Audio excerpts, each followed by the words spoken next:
Welcome to our channel ABR coaching centre. मैं आपका स्वागत करता हूं आपके अपने चैनल ABR कोचिंग सेंटर में। तो दोस्तों, जो 10वीं का मैथ था आपका वो मैंने स्टार्ट करवाया था। तो एक्सरसाइज 1.1 हमने कर ली थी। तो आज हम स्टार्ट करेंगे एक्सरसाइज 1.2। तो एक्सरसाइज 1.2 में आपका वही है, आपको SCF निकालना है।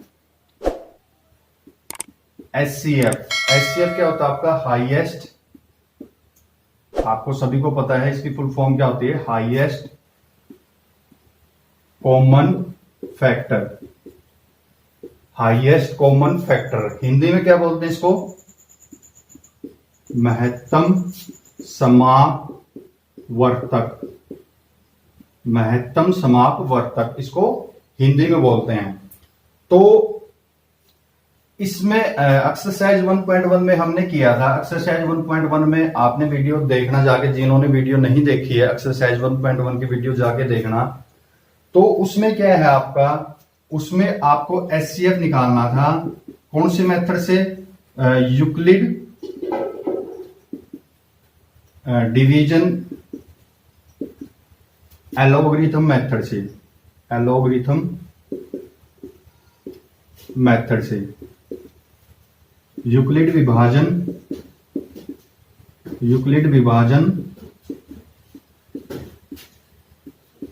एलोगरिथम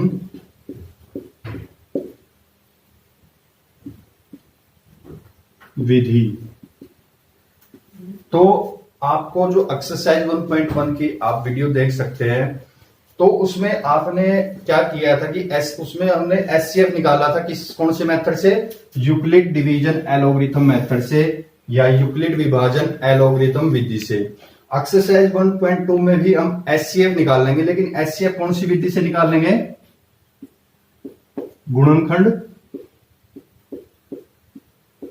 गुणनखंड विधि द्वारा। तो SCF कौन सी विधि द्वारा निकाल लेंगे? गुणनखंड विधि द्वारा। इंग्लिश में क्या बोलते हैं? Factorisation method. Factorisation method. तो इसमें आप क्या करोगे? फैक्टर निकालोगे। कोई भी आपको नंबर दे देगा, उसके फैक्टर आपको निकालना है और उससे आप क्या निकाल लोगे? मान लो आपको क्या करना है, 8 और 16 का आपको SCF निकालना है। 8 और 16 का आपको SCF निकालना है। तो आप क्या करोगे? इसके गुणनखंड बनाओगे, 8 के बना लोगे, इधर 16 के बनाओगे। तो ये 2 पे 2 चौके 8, 2 दूनी 4, 2 एकम 2। तो 8 के आपके क्या गुणनखंड बन गए? 2 गुणा 2 गुणा 2 गुणा 1। ऐसे 16 के बनाओगे, 2 अट्ठे 16, 2 चौके 8, 2 दूनी 4, 2 एकम 2। तो 16 के क्या बनेंगे? 2 गुणा 2 गुणा 2 गुणा 2 गुणा 1।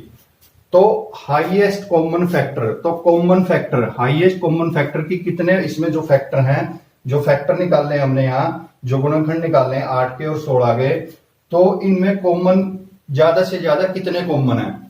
तो यहां देखो आपका ये 2 कॉमन है, ये 2 कॉमन है और ये 2 कॉमन है और एक ये 1 कॉमन है। तो उसको लिख लेंगे SCF बराबर है 2 गुणा 2 गुणा 2 गुणा 1। तो क्या SCF आ गया? 2 दूनी 4, 4 दूनी 8। तो SCF क्या आ गया? 8 आ गया। वैसे तो एक क्या है कि वैसे ज्यादातर जो SCF होता है वो क्या होता है, वो जो आपको नंबर देगा, वो जो आपको नंबर देगा उसका क्या होता है? आपका डिफरेंस। तो इसका डिफरेंस कितना है? 8। ज्यादातर केसेस में आपका जो SCF होगा वो इन दोनों डिजिट है या 3 डिजिट है, उसका क्या होगा? डिफरेंस होगा कि उनके बीच में क्या डिफरेंस है। इनके बीच में क्या डिफरेंस है? 8। तो इसका SCF क्या आ गया? 8 आ गया। तो आप इसको ऐसे, ये सिर्फ आपका क्या है कि अगर कॉम्पिटिटिव एग्जाम की तैयारी करते हो, आप गवर्नमेंट जॉब के लिए आप तैयारी करते हो, आप प्रिपरेशन करते हो, तो उसमें आपका ये सिंपली आप सीधा 8 लिख दोगे। लेकिन जब आप इसको मैथ में करोगे, 10वीं के मैथ में, तो आपको क्या करना है? आप इसको गुणनखंड विधि से करोगे। इसको आप कैसे निकालोगे? गुणनखंड विधि से। तो एक बार यूक्लिड का भी मैं बता देता हूं आपको कैसे करोगे। यूक्लिड मेथड क्या था आपका? Euclid division method. इसमें क्या था कि आपको सबसे पहले क्या देखना है, बड़ी संख्या कौन सी है, तो 8 16 में से बड़ी संख्या कौन सी है आपकी 16।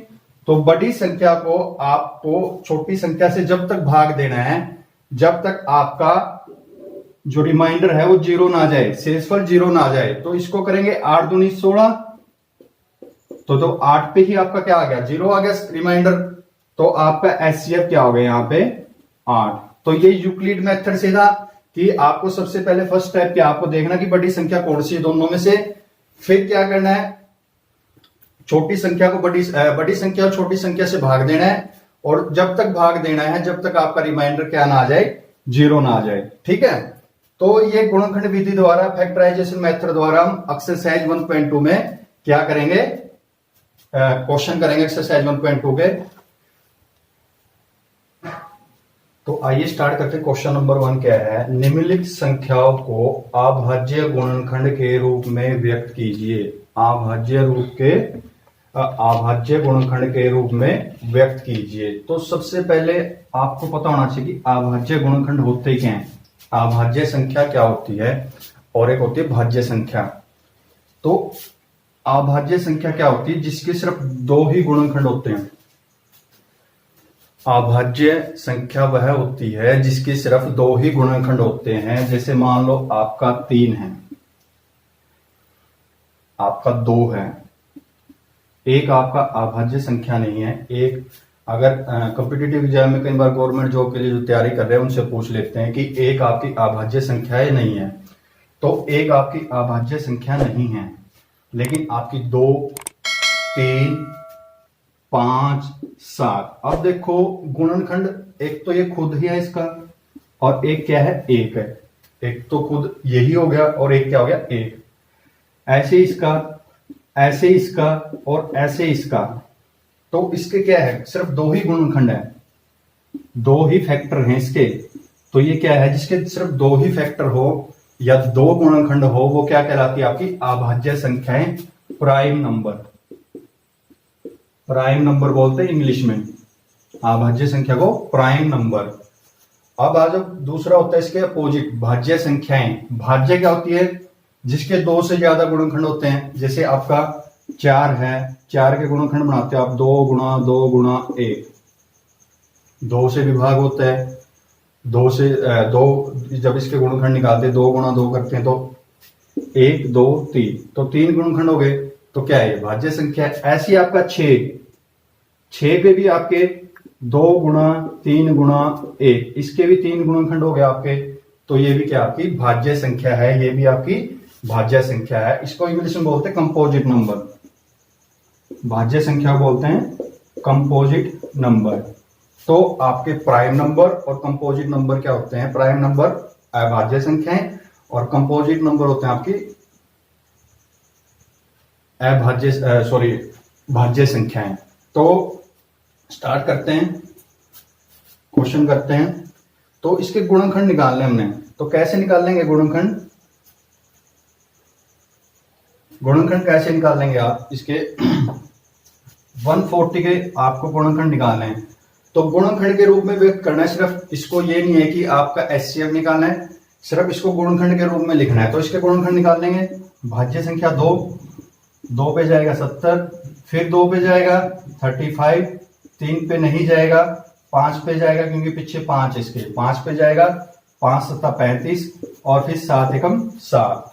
तो 140 के क्या गुणनखंड हो गए आपके, 2 गुणा 2 गुणा 5 गुणा 7 गुणा 1, 2 गुणा 2 गुणा 5 गुणा 7 गुणा 1। तो ये इसके क्या हो गए, गुणनखंड हो गए। ठीक है, तो ये क्या हो गए इसके अभाज्य गुणनखंड। उसके बाद सेकंड 156 के निकालते हैं।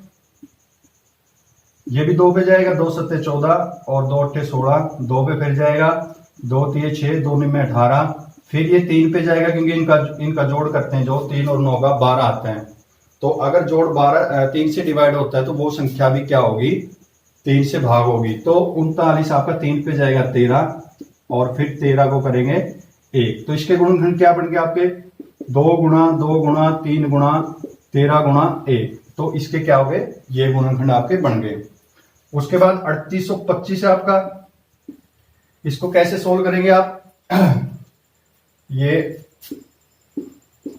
आपने 9th में भी किया होगा, 8th में भी किया होगा, 5 पे जाएगा, क्योंकि पीछे अगर किसी कोई भी संख्या है उसके पीछे 5 या 0 है, अगर कोई भी संख्या उसके पीछे 5 या 0 है तो किससे भाग होगा? 5 से भाग होगा। तो 5 से करेंगे, 5 सत्ता 35 और 5 दूनी 10, 5 5 25। फिर 5 आ गया पीछे, 5 पे फिर जाएगा, 5 एकम 5, 5 दूनी 10 और 5 5 25। फिर 5 आ गया पीछे, 5 दूनी 10 और 5 5 25। फिर 5 पे जाएगा, 5 5 25 और 5 एकम 5। तो इसके गुणनखंड क्या हो गए? 5 गुणा 5 गुणा 5 गुणा 5 गुणा 1।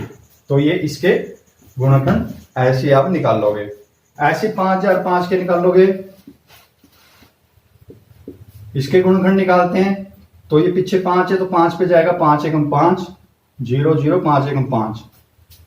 फिर देखो ये ना 2 पे जा रहा, ना 3 पे, ना 4 पे, ना 5 पे, ये 7 पे जाएगा। अब हम 7 पे करके देखते हैं। 7 एकम 7, 7 चौक 28 और 7 तिया 21। 7 एकम 7 बचा 3, 7 चौक 28 बचे 2, 7 तिया 21। अब देखो अब किस पे जाएगा? ये 3 और 4 7, तो ये जाएगा आपका 13 पे, ये आपका 13 पे जाएगा। 13 एकम 13 या 11 पे भी जा सकता है। तो 13 पे 13 एकम 13, यहां पे बचा आपका 1, 13 एकम 13 और ये 11 एकम 11। तो इसके गुणनखंड क्या बने आपके? 5 गुणा 7 गुणा 13 गुणा 11 गुणा 1। तो 5005 के गुणनखंड आपके ये बने। ठीक है। तो अगर कोई भी संख्या दे दे आपको, उसके पीछे 0 या 2 से कोई भी भाग होने वाला संख्या है, 2 4 6 8, जो 2 के पहाड़े में आता है, तो वो 2 पे जाएगा। 3 पे कैसे? जैसे यहां पे देखो आपका 39 था, अब ये 2 पे तो जाएगा नहीं क्योंकि इसके पीछे 9 है। तो इसका जोड़ करते हैं तो कितना आता है? 12। अगर ये 3 से डिवाइड होता है, इसका 12 जो जोड़ है 3 से डिवाइड होता है, इसका मतलब वो संख्या भी आपकी 3 पे डिवाइड होगी। ऐसे ही आपका 4 का और 5 का, जिसके पीछे मैंने बता दिया 5 या 0 होता है, वो 5 पे जाएगा। ऐसे ही आप इसके निकालोगे। ये आपका इसको करेंगे जब सोल्व, ये आपका 7 4 11, 9 2 11 4 15 और 7 22। ना ये 3 पे जा रहा है ना 4 पे, तो मेरे ख्याल से ये जाएगा आपका, जब आप इसको सोल्व करेंगे तो ये आपका 23 पे जाएगा। आपको ऐसे देखना, 1 पे 2 पे 3 पे 4 पे 5 पे, अगर ऐसे आपको देखना है कितने के पहाड़े पे जाएगा। तो ये 23 पे जाएगा। 23 तिया 69 और 74 में से 69 गए 5, 23 दूनी 46 बच गए 6 और 23 तिया 69। फिर ये जाएगा 17 पे, 17 एकम 17 बच गए 15। ठीक है। फिर क्या है? ये उतारा 3 153 और ये जाएगा 17 निम्मा 153। ठीक है। फिर ये 19 एकम 19। तो इसके गुणनखंड क्या बनेंगे? 23 गुणा 17 गुणा 19 गुणा 1। तो ये क्या, इसके फैक्टर आपको ऐसे निकालने। ठीक है। 5 के 5 मैंने पार्ट करवा दिए। तो क्या था कि इसमें आपको गुणनखंड निकालने थे सिर्फ। तो जो नेक्स्ट क्वेश्चन है, नेक्स्ट क्वेश्चन नंबर 2 है, वो नेक्स्ट पार्ट में करवाऊंगा आपको। अगर आपको वीडियो अच्छी लगी हो तो सब्सक्राइब करें, लाइक करें, शेयर करें और हमारी अगली वीडियो की नोटिफिकेशन पाने के लिए बेल आइकन को जरूर प्रेस करें। Thank you.